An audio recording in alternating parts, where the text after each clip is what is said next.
Hi friends, അസ്സലാമു അലൈക്കും.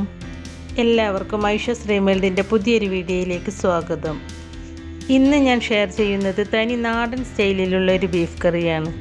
Pressure കുക്കറിൽ വളരെ ഈസിയായും ടേസ്റ്റിയുമായിട്ടാണ് നമ്മൾ ഈ കറി ഉണ്ടാക്കിയെടുക്കുന്നത്.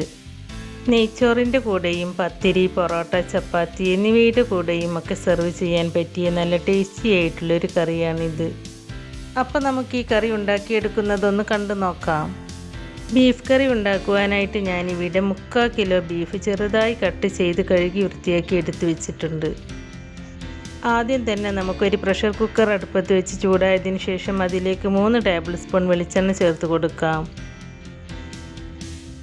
എണ്ണ ചൂടായിട്ട് വരുമ്പോൾ അതിലേക്ക് ചെറിയ 4 പീസ് പട്ട, 4 ഗ്രാമ്പൂ, അതുപോലെ 4 ഏലക്കയും ചേർത്ത് കൊടുക്കുക. പിന്നെ ഇതിലേക്ക് 2 ബേ ലീഫും ചേർത്ത് കൊടുക്കുന്നുണ്ട്. അതിനുശേഷം ഇതിലേക്ക് 2 സവാള നീളത്തിൽ കട്ട് ചെയ്തത് ചേർത്ത് കൊടുക്കുന്നുണ്ട്. സവാള പെട്ടെന്ന് വഴന്നു വരാൻ വേണ്ടിയിട്ട് ഈ കറിയിലേക്ക് ആവശ്യമായ ഉപ്പ് ചേർത്ത് കൊടുക്കുക. എന്നിട്ട് ഈ സവാള ചെറുതായിട്ടൊന്ന് സോഫ്റ്റായിട്ട് മാറുന്നത് വരെ വഴറ്റിയെടുക്കുക. ഇത് ഒരുപാട് സമയമൊന്നും വഴറ്റി കളർ മാറാനൊന്നും നിൽക്കണ്ട, കാരണം നമ്മുടെ ബീഫിന് നല്ല വേവുണ്ട്. അപ്പോൾ ബീഫിൻ്റെ കൂടെ കിടന്ന് സവാള നല്ല പോലെ അങ്ങ് വെന്തോളും. അതുകൊണ്ട് കുറേ സമയമൊന്നും വഴറ്റേണ്ട ആവശ്യമില്ല, ചെറുതായിട്ടൊന്ന് സോഫ്റ്റായി കിട്ടിയാൽ മതി. സവാള ചെറുതായിട്ടൊന്ന് സോഫ്റ്റായി വന്നിട്ടുണ്ട്. ഈ സമയത്ത് 1 ടേബിൾ സ്പൂൺ ഇഞ്ചി ചതച്ചത് ചേർത്ത് കൊടുക്കുക. അതുപോലെ 1 ടേബിൾ സ്പൂൺ വെളുത്തുള്ളി ചതച്ചതും ചേർത്ത് കൊടുക്കാം. എന്നിട്ട് ഈ ഇഞ്ചിയുടെയും വെളുത്തുള്ളിയുടെയും പച്ചമണം പോകുന്നത് വരെ ഒന്ന് വഴറ്റിയെടുക്കുക. വെളുത്തുള്ളിയും ഇഞ്ചിയും ചതച്ച് തന്നെ ചേർത്ത് കൊടുക്കണം കേട്ടോ, അപ്പോഴാണ് ഈ കറിക്ക് ടേസ്റ്റ് കൂടുക. പേസ്റ്റ് ചേർത്ത് കൊടുത്താൽ ഇത്ര ടേസ്റ്റ് കിട്ടില്ല. ഇനി നമുക്ക് മീഡിയം സൈസിലുള്ള 2 തക്കാളി കട്ട് ചെയ്തത് ചേർത്ത് കൊടുക്കാം. എന്നിട്ട് തക്കാളി ചെറുതായിട്ടൊന്ന് വഴറ്റിയെടുക്കാം. തക്കാളി ചെറുതായിട്ടൊന്ന് വഴന്നു വന്നാൽ പിന്നെ ഇതിലേക്ക് ആവശ്യമായ പൊടികൾ ചേർത്ത് കൊടുക്കാം.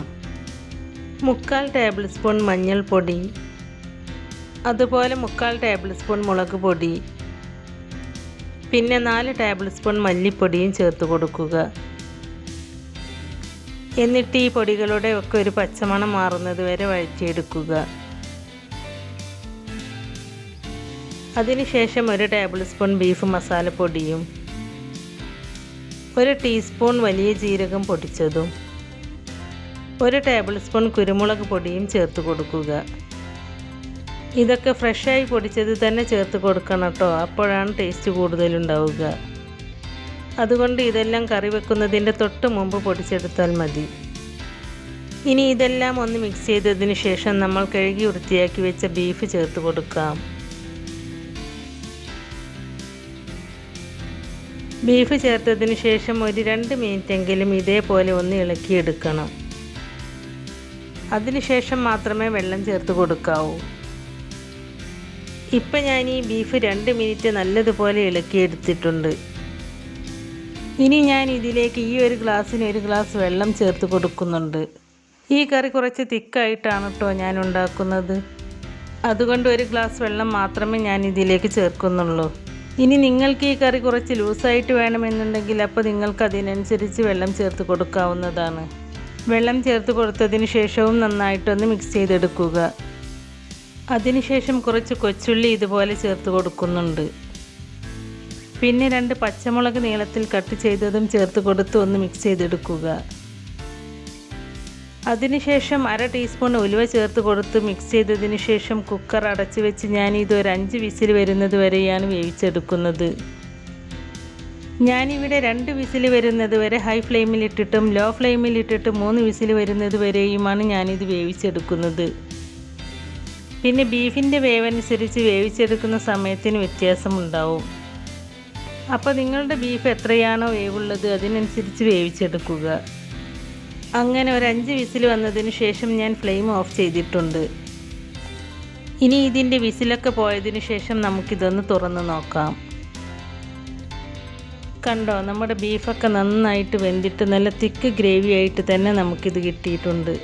ഞാൻ നേരത്തെ പറഞ്ഞില്ലേ ഇതൊരു തിക്ക് ഗ്രേവി ആയിട്ടാണ് നമ്മൾ ഉണ്ടാക്കിയെടുക്കുന്നത് എന്ന്. അപ്പോൾ നല്ല തിക്ക് ഗ്രേവി ആയിട്ട് തന്നെയാണ് നമുക്കിത് കിട്ടിയിട്ടുള്ളത്. ഇനി നിങ്ങൾക്കിത് ലൂസായിട്ടാണ് വേണമെന്നുണ്ടെങ്കിൽ കുറച്ച് ചൂടുവെള്ളം ഒഴിച്ച് കൊടുത്ത് ലൂസാക്കിയിട്ടെടുക്കാം. ഇനി നമുക്ക് ഈ കറിക്ക് കുറച്ചുകൂടി ടേസ്റ്റ് കിട്ടാൻ വേണ്ടിയിട്ട് കുറച്ച് ചെറിയ ഉള്ളിയും കറിവേപ്പിലയും എണ്ണയിലിട്ട് മൂപ്പിച്ച് ഇതിലേക്ക് ഒഴിച്ചു കൊടുക്കാം. അതിനായിട്ട് ഒരു പാൻ അടുപ്പത്ത് വെച്ചിട്ടുണ്ട്. പാൻ ചൂടായിട്ട് വരുമ്പോൾ അതിലേക്ക് കുറച്ച് വെളിച്ചെണ്ണ ഒഴിച്ചു കൊടുക്കാം. എണ്ണ ചൂടായിട്ട് വരുമ്പോൾ ഈ എണ്ണയിലേക്ക് കുറച്ച് ചെറിയ ഉള്ളി വട്ടത്തിൽ കനം കുറഞ്ഞെരിഞ്ഞത് ചേർത്ത് കൊടുക്കാം. എന്നിട്ട് ഇതൊരു ഗോൾഡൻ കളറാകുന്നത് വരെ ഫ്രൈ ചെയ്തിട്ടെടുക്കുക. ഇപ്പോൾ ഈ ഉള്ളി നല്ല ഗോൾഡൻ കളറായിട്ടുണ്ട്. ഇനി നമുക്കിതിലേക്ക് കുറച്ച് കറിവേപ്പില ചേർത്ത് കൊടുക്കാം. കറിവേപ്പില ചേർത്ത് കൊടുത്തതിന് ശേഷവും നന്നായിട്ടൊന്ന് ഇളക്കിയെടുക്കുക. ഇപ്പോൾ ഇതെല്ലാം നന്നായിട്ട് ഫ്രൈ ആയി വന്നിട്ടുണ്ട്. ഇനി നമുക്ക് ഫ്ലെയിം ഓഫ് ചെയ്യാം. എന്നിട്ടിത് ഈ ബീഫ് കറിയിലേക്ക് ഒഴിച്ചു കൊടുക്കാം. കറിയിലേക്ക് ചേർത്ത് കൊടുത്തതിന് ശേഷം കറി ചെറുതായിട്ടൊന്ന് മിക്സ് ചെയ്തെടുക്കുക.